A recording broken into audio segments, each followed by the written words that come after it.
अश्विनी कुमार जी, अमृतसर से। जय श्री राम। राधे राधे महाराज जी। महाराज जी, जैसे परा, पश्यंती, मध्यमा और वैखरी वाणी द्वारा भजन होता है, लेकिन मैं वैखरी और मध्यमा से आगे नहीं बढ़ पा रहा। महाराज जी, मेरा मार्गदर्शन करिए। जरूरत भी नहीं है, जरूरत भी नहीं है।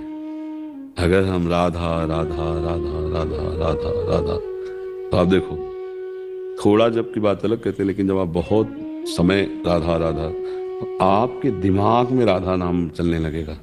अभी पहले जबान से चलता है, पश्यंती का मतलब समझते हो, हमें वही राधा नाम दिखाई दे रहा है। राधा राधा राधा राधा, जब वाणी से शुरू करें ना, जैसे हम मानसिक नहीं कर रहे, पर यहां से हम कर रहे हैं राधा राधा चल रहा है, हमारे दिमाग में भी चल रहा है राधा राधा, देख रहे हैं राधा राधा राधा। तुम्हें पश्यंती करना नहीं होता, उसमें पहुंचना होता है, करना होता है वैखरी से।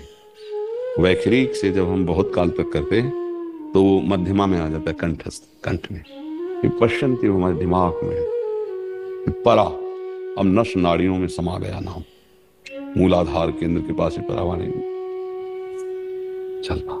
ये सिद्ध पुरुष में होता है। हमको जरूरत नहीं है, हमको जरूरत है स्मरण करने की। स्थिति अपने आप आ जाएगी। हम स्थिति के लिए परेशान होंगे तो कुछ दिन बाद हमारी अश्रद्धा हो जाएगी कि हमें कोई चमत्कार नहीं दिखाई दे रहा, हमारी कोई स्थिति नहीं आ रही। जिब्या से निकल रहा है ना, बस पहले वैखरी होती है ना, तो वैखरी में हम पहले चले। फिर जैसे जप के 3 प्रकार बताए गए हैं, वाचिक, उपांश और मानसिक, तो हम पहले वाचिक पर जोर दें। बिना वाचिक के उपांश पर नहीं पहुंच पा सकते। तो वाचिक नाम जब होता है, मंत्र उपांश ही शुरू होता है। जैसे मंत्र है ऐसे जब, अब उसको नहीं बोल सकते क्योंकि मंत्र गुप्त रखा जाता है। नाम को वाचिक, उपांश, फिर मानसिक कैसे होता है, कोई जान ही नहीं सकता। जप रहे चल,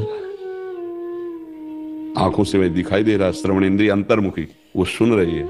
एक एक अक्षर, एक एक मात्रा हमारे सामने है।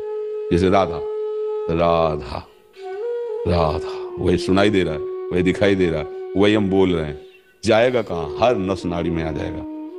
परा की चिंता मत करो, पश्यंती तक तो आ ही गए होगे। आप देखो ना, जब आप नाम जप करते हो तो वही नाम सामने आता है कि नहीं दिखा? दिमाग में नाम चल रहा है कि नहीं चल रहा? आप देखो, अगर नहीं चल रहा तो अभी श्रेष्ठ अभ्यास में नहीं आए हो। अगर आपका वाचिक चलने लगा है, उपांश चलने लगा है, मतलब माध्यमा, तो पश्यंती तो अपने आप आ जाएगा, नहीं आ जाएगा?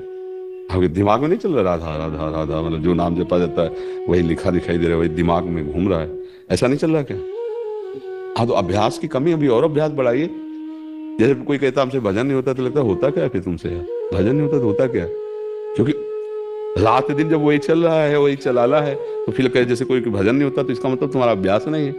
नहीं, भजन, अब भजन किसी और कुछ होता नहीं है। ऐसी स्थिति लानी कि सब क्रियाएं हो रही है लेकिन सोच नहीं है, सोच केवल भजन में लगी हुई है। तो फिर बोले क्रियाएं बिगड़ जाएंगी? नहीं, बहुत अच्छे से होंगी। यही भगवान का प्रताप होता है। महामनुष्य युद्ध चे, भगवान करे मेरा स्मरण करते हुए युद्ध करो, तो अगर स्मरण में जोर देते हैं तो फिर निशाना कैसे लगेगा?